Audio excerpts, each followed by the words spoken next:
Good evening, true to New York sports. What is going on? This broadcast brought to you by 106th Street Tire and Wheel, located in Northern Boulevard, Corona, New York, 11368. Welcome to Sports Talk. Well, kind of sports talk. We have our little mini series going on here. We're going to talk a half hour after a half hour of New York sports, right, Bug? Bug, I don't hear you. Sorry, it's a baseball special. It's a baseball special. You know what I'm saying? Right before the All-Star, we got the All-Star today. What was that? What time does it start, Lou? The All-Star game starts at 8 o'clock tonight? So then, look, we got 7 to 7:30. You know, you have a chance to get your refreshments and then go watch the All-Star game today. Right, so perfect. So today, all we're gonna really be talking about is the Mets and Yankees halfway point, which brings us today with our special guest, Mr. Jason Nickel. Jason Nickel, what is going on, brother? What's going on, guys? How's it going? Jason Nickel is a friend of ours. Been with you know him? I've known Lou since he was knee high to a duck. Right, yeah. Believe it or not. Wow. He was small when I knew him. I was like 6'1" at the time when I was like 13, and I knew Jason in junior bowling. Right. But Jason is a friend of Boogie and I. We've been bowling together for God knows how long. Jason, tell us a little bit about yourself. Tell us your favorite teams. What brings you on the show today? All right. Well, first of all, I want to thank you guys for bringing me on. I do plan on adding a little color to this commentary because, God knows Boogie's as white as they get. So, very true, right. It's very true. Yeah. So my team's 1A is the Mets. I bleed blue and orange. That's my team. So that's why I'm here today to talk a lot about the Mets. Of course, I keep in touch with the Yankees too, but I'll let Lou take care of that. Sure. I'm also a Knicks fan. I'm a big Islander fan. Great season. I'm happy with what they did, but it still hurts. It still hurts a little bit. Still a little early. All right, and I'm a Giant fan too. I'm looking forward to the upcoming season. Of course. Well, very good, Jason. We're glad to have you on the show today. What's up, Vinny? And Jason's also going to be doing some trivia with us today as well. He's going to be going up against the Chet Master, Chet. Okay, so I hope you're ready, bro. So I hope you're ready because Chet does not leave any prisoners. Okay, that's what I heard. Last week, Frankie Mongoris practically jumped off the Verrazano because Chet embarrassed him. That's okay. One less lefty in the world. And Seattle Mariner fan too, right? Now, speaking of jumping off of a bridge, there was some footage of Lou DiMartino on Instagram and also on the page talking about the Yankees. Lou, tell us, what is the matter here? We're at the halfway point. What's going on with your Yankees? So let me talk to you guys right now about the New York Yankees. So the Yankees have been showing some signs of life, right? They've been showing some signs of life. They won 2 of 3 against the Blue Jays. They're up against the Houston Astros. Garrett Cole pitched an amazing game, right? 9 innings, complete shutout, 12 strikeouts. Told fucking Aaron Boone. Did they check his hands? Coming out of they checked his hands, Boogie. Every inning they checked his hands. He picked 129 pitches, and they checked the inside of his belt. Did they check his hands? I don't know if they checked all that. I don't know if they checked all that. But you know what? He got the job done. He told Aaron Boone, "I'm not coming out of this game. I'm not coming out of this game." I loved it. As a Mets fan, even I loved it. That's old school. Who goes over 110 pitches anymore? He went 129. And for him to yell at the manager like that, I loved it. Loved it. And you know what? You got to respect Aaron Boone not getting his panties in a bunch and saying, like, who's this guy talking to? I'm the manager. He goes, you know what? I trust Garrett Cole. I trust him to do it. And what did he do? He struck out the last guy on 3 pitches, right, to end the game. Perfect, right? So now we go into the next game. We go into the game right before the All-Star break. Gary Sanchez hits a 3-run home run. We're up 7-2, right? And then we go into our 9th inning, right? Now, I spoke to Chet earlier, and Chet said, and Chet said that he turned off the game, as most Yankee fans probably did. Because why? The Yankees were up 7-2, right? They're not going to ever turn off a Yankee game this year. It can't happen again, can it? It can't happen again, right? And then what happens? Your main gives up 2 runs. And then Chad Green gives up 4 runs on 12 pitches. Supposedly Mr. Reliable, too. Right, because we can't rely on Chapman, right? We can't rely on Chapman. And who can you rely on now? I don't know. And that's the problem, is that we have nobody to rely on at the moment. And can I throw the name in? Loizaga has been very good.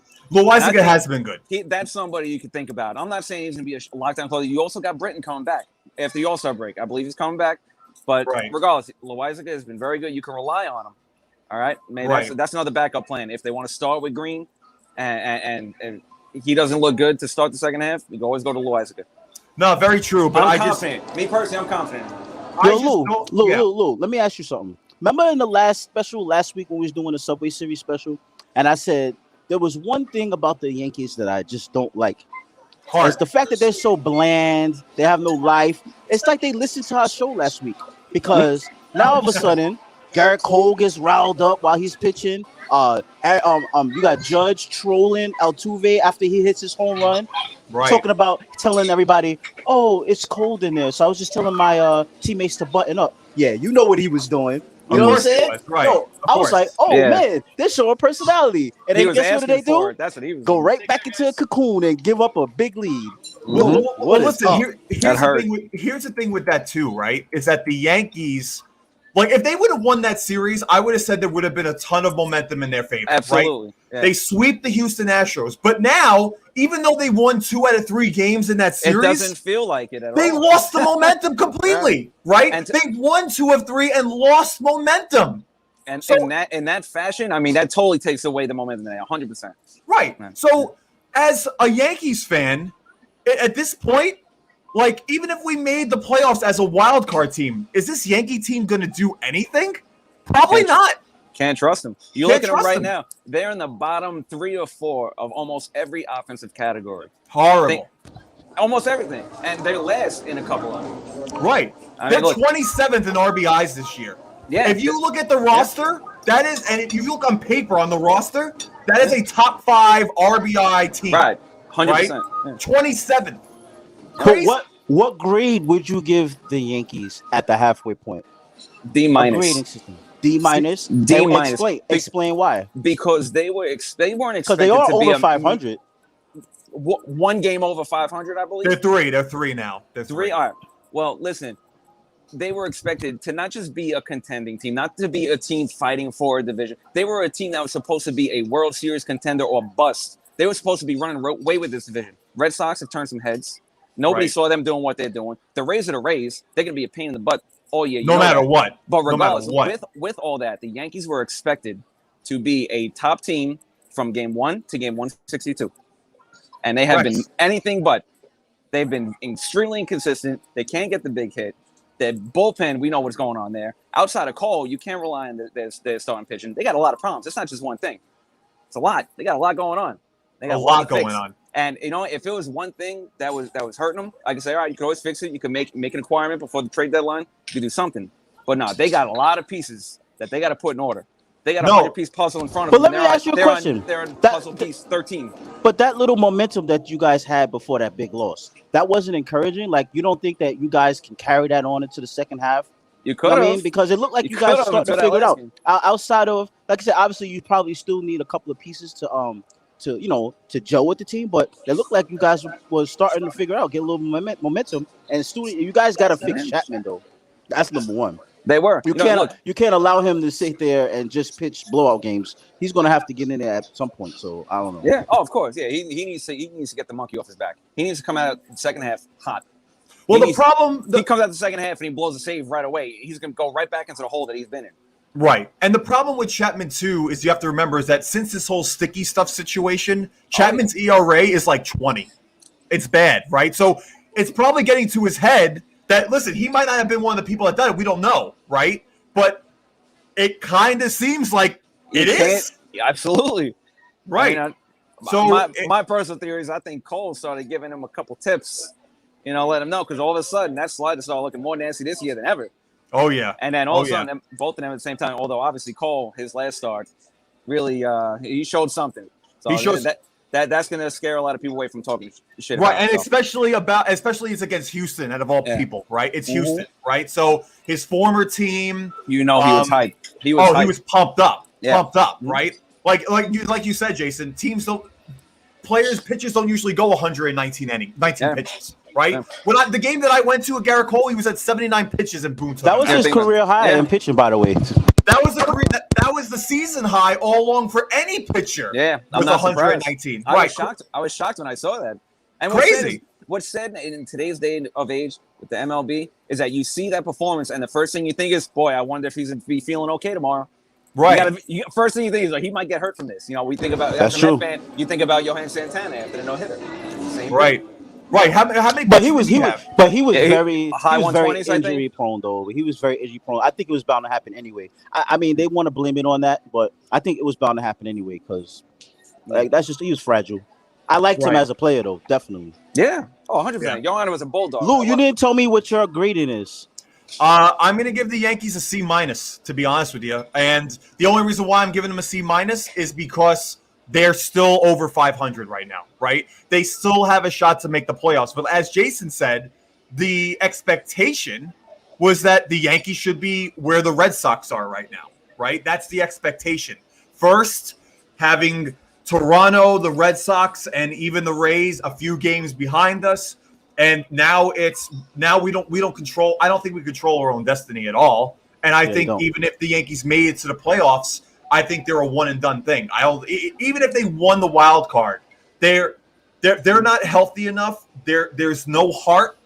It's not fun to watch. And my rant the other day was pure frustration because I've been pretty calm considering the fact and just watching that team implode. Right? And against Houston, out of all teams. And then Altuve hitting the game winner out of everything was just the icing on the cake, right? Like, if anyone's going to hit, that's the second home run this year that Altuve has hit against the Yankees. I like how they trolled you guys back by ripping his shirt off, showing that he wasn't having no. There's no tattoo there now, huh? Right? There's no tattoo. How about that? His wife doesn't give a shit about his shirt being ripped off now, right? All of a sudden, right? So now shifting to the winning team. Let's shift to the winning team because there's too much crying on the stream right now. Lou's about to have a heart attack. Let's get into a winning environment here. You know what I'm saying? Let's talk Mets. Now, let me attack the negative first.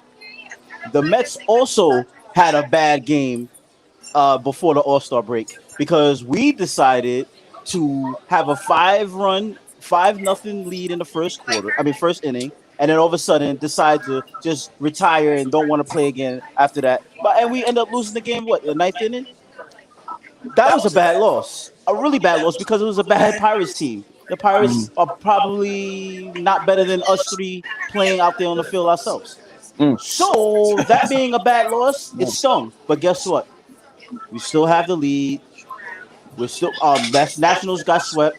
Atlanta lost their guy Albies, right? So Acuna. At this point, Acuna. So at this point, I mean, I'm not saying I'm relaxed, but I feel like it's still the Mets division to lose. You know what I'm saying? So I really was mad about that, but we still got to play the Pirates more right after the All-Star break. So we probably can make amends and erase that bad loss. See, so we have a different perspective than the Yankees do. You guys want to kill yourself after that bad loss. We're just going to say, you know what?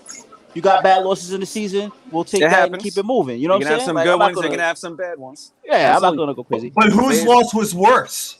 Was it that Mets loss or was it that Yankees loss? No, the Yankees loss was Yankees lost. Yankees loss was worse. Besides how they lost, because of the situation that they're in, they need every win right now. Right. Of course, the Mets still need to win every game, but they can afford to lose a game or two here or there. Yeah. The Yankees right now cannot afford to do that because of everything. Mets only up 3.5, which is right. Terrible. And by the way, sorry to cut you off. Is it a coincidence that after Joe Algieri says that the Braves are going to be the team to come back and win a division, that Acuna tears his ACL? He needs to talk more about the Braves then. Talk about the Phillies and talk about the Nationals. Talk about how Scherzer is going to be great tonight and let him blow it all out.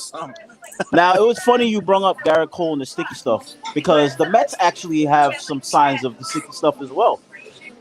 I don't know if you guys noticed, but since the sticky stuff, Castro's been pitching bad. Stroman has not been the same. Stroman's been struggling. So I don't know if there's any correlation there, but I was going to say, listen, Stroman never had a 2-something ERA in his entire career, and all of a sudden, on his 1 year, $19 million deal. This motherfucker's trying to play for a contract, and he has a 2.6 ERA. The last month is exactly the way Stroman was with the Blue Jays.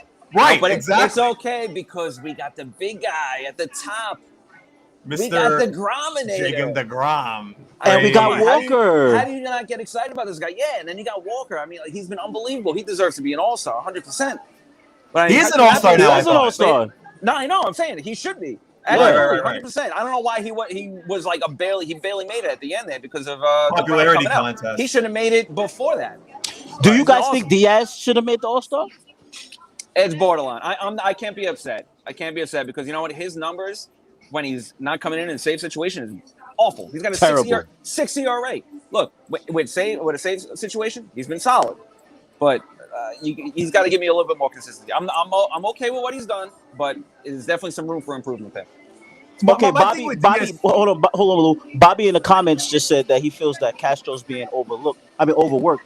Now, isn't that the same thing that happened to remember that guy, that lefty that we used to have in the bullpen a couple of years back, Feliciano?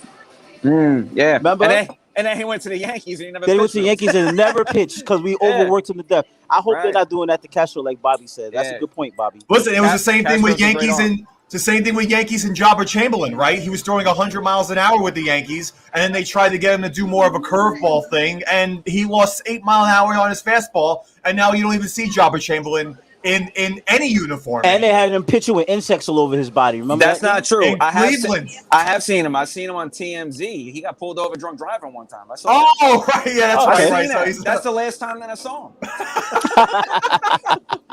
That's good. I'm glad you're doing stuff. That's good. That's good. So so basically I'm gonna grade my Mets. I'm gonna grade my Mets. I said an A-. You know what I'm saying? I know that's a little high because of they haven't been really capitalizing on the situation in the NL East, but you got to realize too the Mets been going through injuries as well. So we've been doing this with a whole bunch of bench players, and we've been picking up people designated for assignment. We picking up other people's throwaways, and we just making it work. You know what I'm saying? So at the end of the day, we're making good on our bad situation, and we're above 500.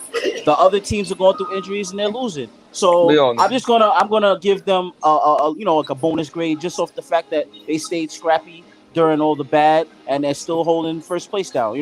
They can't get a super grade because they should have been playing better because there was games that they lost that they should have won, but there was games that they won that they should have lost. So it evens out to me. So I'll give them an A-. I'm very close to you, Boogie. I'm gonna give them a B+. And reason being is they're in first. Obviously, you got to look at that. You can't ignore that. But they should be better. And look, I know they got a lot of injuries still that are coming back, but that's the thing. We rode the ship with the injuries. We're in first place with all these injuries and everything that's been going on. But on top of that, much like the Yankees, they are bottom 3 or 4 in the NL in a lot of offensive categories. They need to get their bats going. Hopefully, Alonso in a home run derby gets him going. Conforto and McNeil coming off injuries. They haven't really hit their stride. What a performance by him yesterday, by the way. Shout out to the polar bear. Amen, wow, brother. Yo, that guy that was he walked out to Mobb Deep and was singing Biggie. You gotta love this guy. Yo, but you know what's crazy about that? The guy that was pitching to him, like that guy's like 70 years old, right? And he was throwing it exactly where freaking Alonso wanted every time. Sign him up. Even I'll admit he was lobbing it in, but he put it in right in his breadbasket every single time. Every single time. It was great. Every single time. And there was a reason that Alonso wasn't even tired, bro. Alonso, his first round hit 8 home runs over 475 feet. Yeah. He took a timeout just to listen to the music and dance. He didn't even want to rest. How crazy was that? Yeah. He waved off the Gatorade. And listen, as far as my grade goes, as far as the Mets, if there was an in-between grade between the B+ and the A-, I would actually put them in between that. And the reason for that is that, yes, they've had a lot of AAA people this year that are helping them win games, but their division has also been equally as hurt as well. Easily being third place right now. Correct, right. So for me, like, listen, if you don't have DeGrom, you're probably not a 500 team, right? In my opinion, anyway. If your pitching has been carrying the Mets more than your hitting, right? Mm-hmm. So if you guys start getting some bats and some people, and Nimmo's been killing it for you guys, right? Yeah. So Oh God, Nibble's a spark plug, bro. If only He's the out there, new age Lenny Dykstra, baby. Right. So if you continue to have success, especially with Conforto coming back, with Nimmo coming back, and then you start getting Colorado, Lindor start hitting, and you start having Lindor start hitting, the New York Mets are going to be a very, very hard team to beat in the They're playoffs. only going to get more healthy, yeah. Right, especially when it comes playoff time, where there's only 3 or 4 starting pitchers pitching a game anyway. Right, it's not the 5-man rotation. It's your 3 men, DeGrom, Walker, Stroman, which is very, very strong in my opinion right now. So, yo, look what time it is. It is quiz time with Chetman. Chet, what is up, my brother? Hey guys, what's going on? What's going on, Chet? What's going on? We're gonna move you guys up here right now. What's up, Chet? How's your day going? Not bad. Listen to all your stuff there. But I got one thing to add about the Mets. Let me hear it. Within about 10 days, they're going to get about 4 important pieces that they've been talking about already. So about getting Chris Bryant for the Cubs, Zach Davies also for the Cubs. They're looking at the Kid Frazier from the Pirates that you guys are talking about. Right. And the one guy that just got released today that could be a good pickup and was Adam Eaton. That's very true. Okay. Very true. Okay. No, White Sox released him. It's only $250,000 for the rest of the year if they want to pick him up. Right. Hey, Chet, let me ask you a question. Yeah. Look over to your opponent right now. Do you think that he has a shot at defeating you today? Would that go CNB? Come on. This ain't the playoff. Come on, Chet Steadman, bring it. Well, look. Just to give you guys a round. Well, first off, Chet, I actually want to know, what do you give the Mets? Because you are a Mets fan. What do you give the Mets as a rating so far for this year? A B, pretty much. You gave him a B. And I think the problem with Stroman is it's not because of the sticky thing, it's because of the hip injury he had. I don't think he's fully healed from it. Okay, that's fair. That's Taking fair. somebody who's got a hip injury right now. Okay, those don't go away right away. That's fair. Right. That's They fair. do not. Fair. All right, It might guys. be like this the rest of the year. So Let's talk about this quiz. So, just to give the rules of this quiz, Boogie Hollis will be saying the question. You will see the question up on your screen, and the first person to say after Boogie finishes the question to say Boogie Hollis, it'll be your turn to answer the question. Okay, so whoever it is going to have 5 questions. Boogie will give the question, and whoever gives the correct answer will get a point. If you defeat Chet, Jason, you will win a prize of a T-shirt courtesy of True to New York Sports. Oh, baby, Also- it is on. It is Also, on. as motivation, because I've been hearing some chatter on the page. As motivation, we also will be throwing in a $50 prize if you defeat Chet. Oh, shit. On top of a T-shirt? Whoever can go on this show and defeat Chet, you'll get a $50 win with a shirt. Right. Man. And Chet, you cannot redeem this money because we'll go broke. So that cannot. So you I took enough of Boogie's money over the years, so he knows. Wow. Right, Bob? Holy No comment. Stab. All right, you guys. it is time for Chet. Let's go. Let's do it. For the first question, Babe Ruth leads the Yankees all time in home runs as a Yankee. Who is Boogie Hollis. number 2? Boogie Hollis. Jason? Mickey Mantle. Ding, ding, ding, ding, ding, ding. Wow. Okay, This is historic because this is the first question ever answered against Chet. Hold on. Wait till he I'm a finishes Met the fan. question. Right, you gotta wait till he finishes the Wait to question. finish the question. Wait till he finishes the question. But I'll give you the Well, point. it was at the end, though, in my defense. All right, but wait until the full question is finished. Okay. You get the point for that. You get the No point problem. for that. I'm a Met fan, but Mickey Mantle's my favorite all-time I knew player. it anyway, so yeah. Right. I believe it. I'm I'm younger, so I'm a little quicker than you. That's Okay. All right. All right. Remember, you have to wait till I finish asking the question. No problem. I don't want to poke the bear. It's okay. Right. All right. Okay. Go ahead. Question number 2.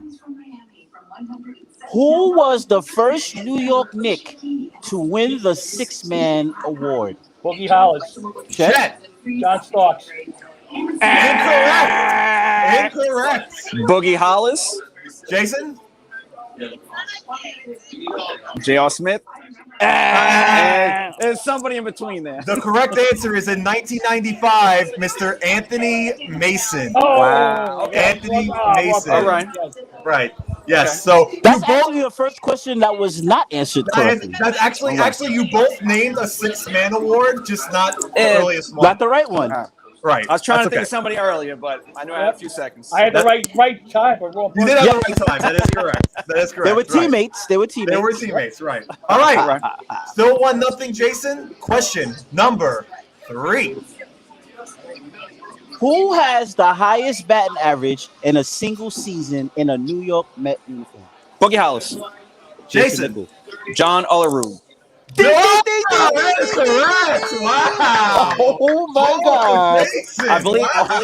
I believe he batted 356. 354. Okay, all right, I was close. Wow. All right, 354. Jason. All right. Wow, I'm impressed. Wow, I'm impressed. So Wow. now that's 3 questions down. Jason has 2. That means, Chet, you have to get the next 2. In order to tie. Guys, And then I might have to start looking for a bonus question. Hold on. Right now. Yo, Lou, you go look for a bonus All right, question. you keep doing this. I'll look for a bonus question right now. Oh, Yeah. does that mean you think I'm gonna lose? Is that why you're looking for a bonus? Just in case. Yeah, We got to come be on now. prepared. Actually, yes. All right, Yes, all right. actually, yes. All right, Boogie, question number 4. Bill Parcells and Al Groh are the only 2 coaches in Jet history with an over 500 record. Which coach has the worst record? Boogie Hollis, Chet? Rich Kotite. Ding, ding, ding, ding, ding, ding, ding, ding, ding.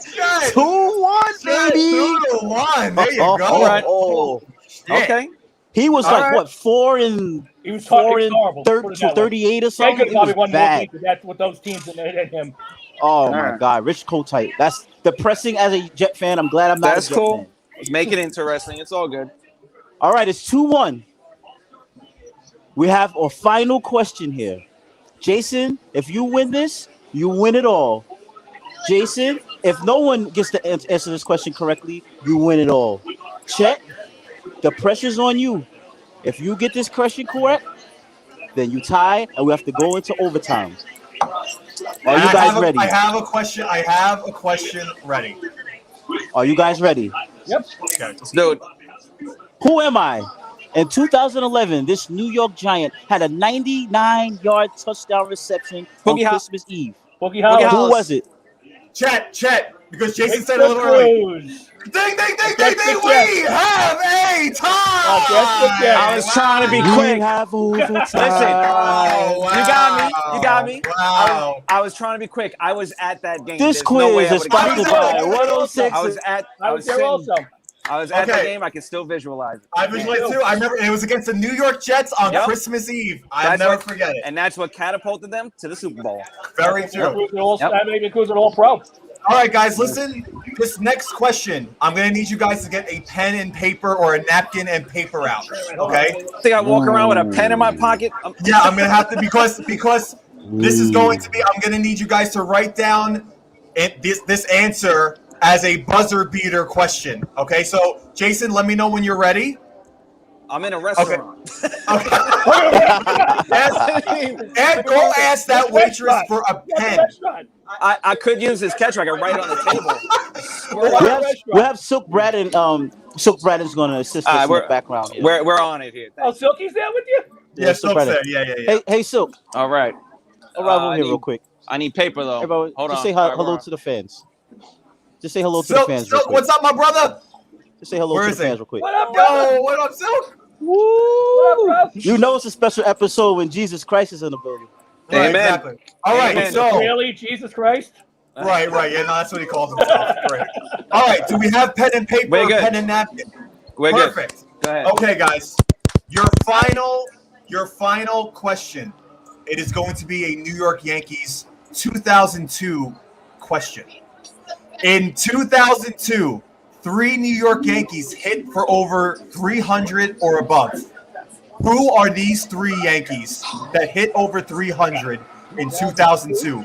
In 2002, write down. Now, what we're gonna do is, whoever has the most right will win the trivia today. So write down 3 Yankees that you think had over a 300 average in 2002. While these guys figure it out, go to our website and pick up one of our New York Knicks, New York is back T-shirt, or our New York Brooklyn Net shirt ensemble. Correct. I will give you guys 30 seconds. That's not how I wanted to do it, but I'm giving you guys. This is why. I got a quick question. This is what I got a question. Yes. What if a bench player who had 20 at bats? No. It's got to be a full-time player. The minimum, Full-time like, what is it, player. 450 at bats, whatever Something like that. Yeah, something like that. Right. The minimum in that range. Correct. Yes. Okay. You have 15 seconds. I'm set. Okay.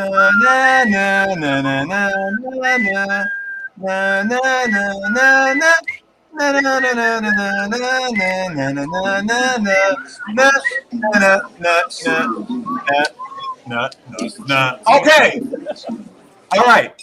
So what I would we don't own the rights to that song. We do not own the rights to that song. Don't start this song. Right. What I would like for you guys to do monetization issues is to show me what you wrote down. Now. All right. I only got 2, and that's I have Giambi, Soriano, and Bernie Williams. Okay, and you have Jeter and Bernie. The correct answer is Alfonso Soriano, Bernie Williams, Jason Giambi. Chet takes it down as the victory for today. Unreal, Chet. Congratulations. You know what, Jason? Nice comeback. Yo, I love the competitive nature here, man. Bernie Williams batted .333, Jason Giambi .313, and Alfonso Soriano with an even 300. Did Jeter take that year off or what? What happened to him? He batted .290 something. Yeah, something like that. Yeah. And he's a Hall of Famer. Hey. Obviously, I'm kidding. I don't want to set it. Right. You don't want to say that. Good comeback, Chet. Somebody actually challenged Chet. Right, that was awesome, Chet. I mean, Jason. Jay wasn't too he wasn't too confident in himself, and he went swinging right. Let me tell you something. If I didn't jump the gun on the Victor Cruz question, this would have been over. Right, but you did. You didn't play by the rules. You didn't play by the rules. I got a little excited. If you didn't have the sticky stuff on your hands, you would have, I got a little excited. Jason, you still get a T-shirt courtesy of True New York. Think about it, because Chet said that he knew the answer for the first one too when you jumped the cake. So kind of even. Right. Okay, that's cool. But the T-shirt's all I wanted, so I still won. There you go. Right. So you got the T-shirt. Listen, you don't lose when you come on the show. You win. It's everybody wins. Always win. I had fun. I had a lot of fun. Except now you're not getting the $50. That's the only thing. Right. Can always make more money. You can't make more T-shirts. That's what I'm going with. That's what you mean. That's good. We got this T-shirt. We got that T-shirt. We got I don't want the black more. one. You know what I'm saying? We got this T-shirt. It's got to be blue and orange. I don't want no black one. How about this one right here? See that? That's cool. You can give me that one off your back. I'll wear it to bones. No. That's a little too much. This guy's still crazy. Look at this guy. Crazy. But we want to thank you guys for being on the show again. We are actually going to be doing a New York Yankees outing. If anybody is interested, on August 8th, we will have a flyer for that. It is my birthday / Let's Watch the Yankees Not Make the Playoff celebration. So if you guys all want to come, there's going to be $25 tickets. We're going to have 15 people. And it's going to be a good time. So if anybody is interested, we'll have a flyer for that in a couple of days. And I want to thank Mr. Chet and Jason Nickel for being on the show once again. Chet is 2-0 on the show, defeating Jason Nickel and defeating Frankie Mongoras, the guru. I had to give you guys a Yankee question because you're both Mets fans, so that's just that was fair. That was fair. It was fair. I thought it was fair, right? But this episode, our mini series, brought to you by 106th Street Tire and Wheel. Go get your automotive stuff done at 106th Street Tire and Wheel. It's the end of our half-hour segment. I want to thank everybody for coming on the show. That's right. And enjoy the All-Star game tonight. All right. And we'll see you guys Friday with the top 10 worst uniforms in top 5. That 10 is a lot. Top 5 worst uniforms in the history of New York sports. New York sports. I am fine with 5 it. ugliest Jerseys. And we will see you guys next week. Until on Friday, I mean. We'll see you guys then. You guys have a good rest of your day. Later. Later.